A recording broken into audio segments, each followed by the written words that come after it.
રાજ્યમાં આજે અતિ ભારે વરસાદની આગાહી હવામાન વિભાગ દ્વારા કરવામાં આવી છે. રાજ્યના 17 જિલ્લાઓમાં ગાજવીજ અને ભારે પવન સાથે વરસાદ રહેશે.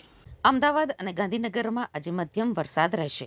સાયક્લોનિક સર્ક્યુલેશન અને ટ્રફના કારણે ભારે વરસાદ રહેશે.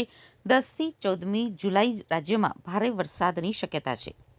ગુજરાતમાં આજે ગાજવીજ અને ભારે પવન સાથે વરસાદ રહેશે. નર્મદા, સુરત, નવસારી, વલસાડ, દમણ અને દાદરા નગર હવેલી, તાપી, વડોદરા, છોટા ઉદેપુરમાં ભારે વરસાદ રહેશે. તો ભરૂચ, દાહોદ, પંચમહાલ, ડાંગમાં ભારે વરસાદની શક્યતા છે. તો અમરેલી, ભાવનગર, બોટાદમાં ભારે વરસાદની આગાહી કરાઈ છે. જ્યારે અમદાવાદ અને ગાંધીનગરમાં આજે મધ્યમ વરસાદ રહેશે. ગુજરાતમાં સાયક્લોનિક સર્ક્યુલેશન અને ટ્રફના કારણે ભારે વરસાદ રહેશે. 10મી થી 14મી જુલાઈ સુધી રાજ્યમાં ભારે વરસાદની શક્યતા વ્યક્ત કરાઈ છે. હવામાન વિભાગની આગાહી પ્રમાણે સૌરાષ્ટ્ર અને કચ્છમાં હળવાથી મધ્યમ વરસાદ રહેશે.